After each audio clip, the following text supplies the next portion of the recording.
Hello guys, welcome back to my channel. Today I have another video about HTML5 and today's lesson is HTTP and is the Hypertext Transfer Protocol and another meanings a set of rules that governs data communication in the World Wide Web. خب دوستای عزیز درس امروزی ما HTTP می باشه یعنی Hypertext Transfer Protocol که همو ترانسفر میکنه یا انتقال میده پروتکل های را کامپیوتری ما را که در بعضی معناهای دیگه که دیگه ذکر شده میگه یک بسته ای از قوانینی می باشه که اداره میکنه یعنی گورن میکنه یا دیتا کامیونیکیشن دیتا یعنی دیتا های معلوماتی ما را در وب جهانی. So guys, another one is HTML, that's hypertext markup language. یعنی زبان مثل یک زبانی که نشانه گذاری می باشه به اون شکل یک معنا میده و مارکاپ لنگویج for creating web pages and applications و در بعضی معانی دیگه آمده به معنای زبان نشانه گذاری می باشه به خاطر ساختن وب پیج ها و اپلیکیشن ها می باشه. URL uniform resource locator web address web address a reference to a web resource و URL یک بسته از معلوماتی می باشه به معنا که یک وب آدرس همون مکانی که ما در ویژه google.com یا youtube.com که سرچ میکنیم در سفری یا اینترنت و همچنان در بعضی جای دیگه گفته یک مثلا یک بازگشت به منبع اینترنتی می باشه همچنان به براوزر که کروم، فایرفوکس، مایکروسافت اج، اپرا یا می باشه همچنان هم browsers understand and render HTML and CSS and JavaScript. خب دوستای عزیز دیگه به معنی می باشه که همی براوزرها یا می باشه و همچنان براوزرها می دانن و رندر میکنن فایل های HTML, CSS و JavaScript و همچنان هم به پروژکت هایی که ما کار میکنیم و نیاز داریم باید گوگل کروم باشه. همچنان هم دبکتری به معنای سه بزرگی که HTML5, CSS3 و JavaScript می باشه که HTML5 organized into logical structure, titles, chapter headings, figures, diagrams and etc. که به HTML خب قسمی که میدن به معنای تایتل ها یعنی تایتل سازی، چپتر ریدینگ سازی چپتر ها می باشه، فیگورها، دیاگرام ها و غیره. CSS presentation, style, look and feel, font sizes, indentation, colors, shadows and etc. و CSS هم به خاطر استایلینگ به کار میه، فونت سازی، سایزهای خط و کالر و همچنان هم شادو.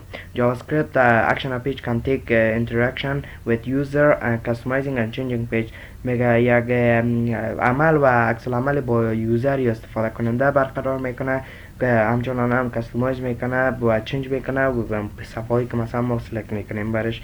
همچنان هم hypertext markup language یا HTML میباشه که uses angle brackets and مثلا هم که استفاده میکنیم تو مارک پارس آف دوکیومنت مثلا دیجا که تگ ما ای رقم باز میشه دیجا مثلا هر چیز مثلا دیجا تگیه ما بسته شده و ایجا که هر چیزی را خواستیم دیجا اضافه کردیم کالی براتان میگم و همچنان همی هم پروژه می باشه که هم تو سمپلی براتان کار میکنم و HTML کامنت هاست که این کامنت ها مثلا یک کامنت میگذاریم که توسط ازی هدو بسته میشه که اینجا کلش هم میخوانیم و همچنان هم به خاطر اینکه ما همی کدینگ ما را انجام بدیم به یک برنامه به نام ویژوال استودیو کد نیاز داریم که در اینجا ما کدهای ما را تایپ کنیم. همچنان هم ما میتونیم در نوتپد یا نوتپد پلاس پلاس نیز این کار ما را انجام بدیم ولی چون که شما بیگنر هستین ما براتون در ویژوال استودیو کد انجام میدیم چون که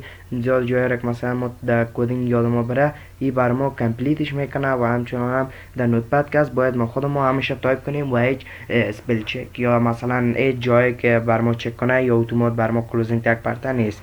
خب دوستای عزیز در قدم نخست ما اینجا یک وقتی زمانی که یک صفحه نیو فایل گرفتیم در اینجا اتو سیو باید آن باشه و همچنان هم در زمانی که ما اینجا هر چیز را تایپ کنیم اکسپت نمیکنه. خب باید تیر اول سیو کنیم فایلش مثلا فایلش باید HTML بگیریم چون که قسم گفتم فرمت HTML نیاز است در غیر از او ما فایل ما را شناسایی کردن نمیتونه بر ما. خب دوستای عزیز مثلا ما میگیریم که GH میگیریم در اینجا به فرمت HTML اضافه شده و این را سیو میکنیم و اینجا دیدیم دوستای عزیز که بر ما اکسپتش کرد.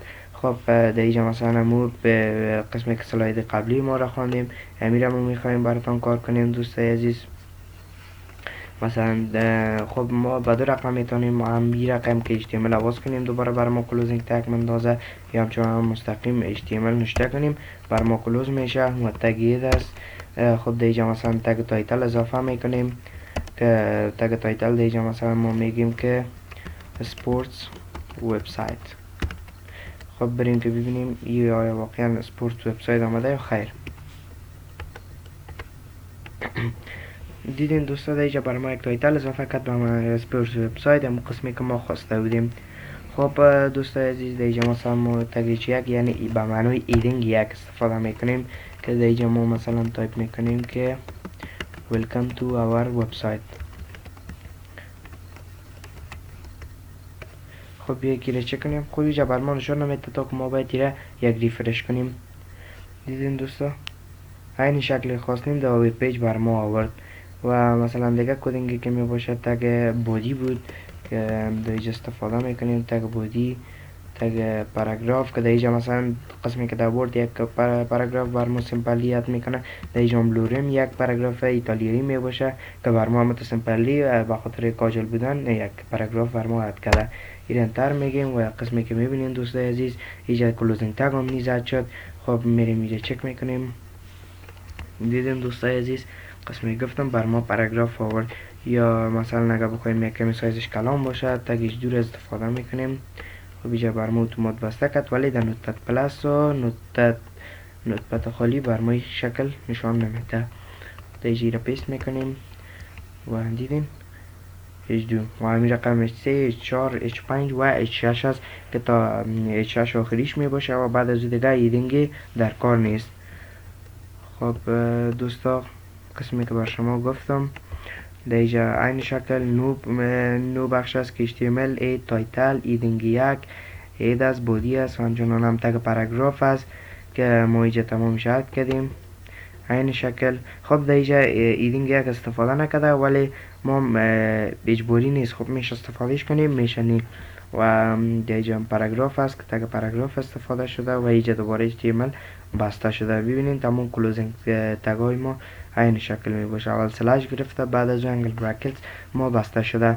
و همچنان دوستای عزیز قسمی که در ویدیو قبلی بر شما آموزش دادم که در همیشه پروگرامر در استادینگ می باشه.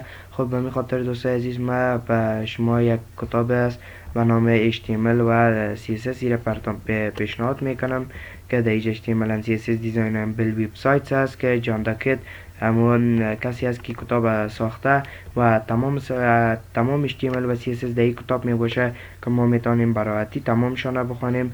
مثلا در اینجا چپترهایی که داره کردیت هایش همش بر ما آموزش داده میشه و همچنان کانتنت، استرکچر، تکست و لیست و لینک و ایمیج است، تیبلز است، فارمز است و اینجا اینترودیوس CSS است که توسط از اون ما همیشه میخوانیم و همچنان هم لینکش در دیسکریپشن ویدیو براتون میگذارم. امید است که از این کتاب بهره مند شویم و این استفاده کنین. خب دوستای عزیز درس ما تمام بود و امید که از ویدیو ما خوشتان آمده باشه. اگر مورد پسند شما قرار گرفته ویدیو ما را لایک کنین. اگر کدام نظریه در کار دارین در کامنت بر ما بنویسین و ما انشالله همون نظریه تان اجرا میکنیم. و همچنان هم چینل ما را سابسکرایب کنین، گزینه زنگوله را فشار بدین تا ویدیوی جدید و درس جدید شما را به خداوند تعالی مسپارم. الله حافظ.